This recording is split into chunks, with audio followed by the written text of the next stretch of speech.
You ask Tiger to solve. This deals with linear equations with one unknown. The final result is x equals 2. Let's solve it step by step. Group all x terms on the left side of the equation. Add 7x to both sides. Group like terms. Simplify the arithmetic. Group like terms. Simplify the arithmetic. Group all constants on the right side of the equation.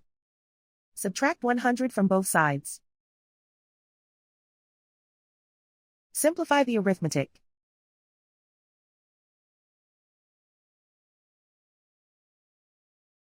Isolate the x.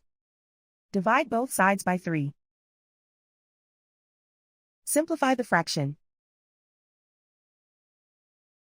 Find the greatest common factor of the numerator and denominator. Factor out and cancel the greatest common factor. And so the final result is x equals 2.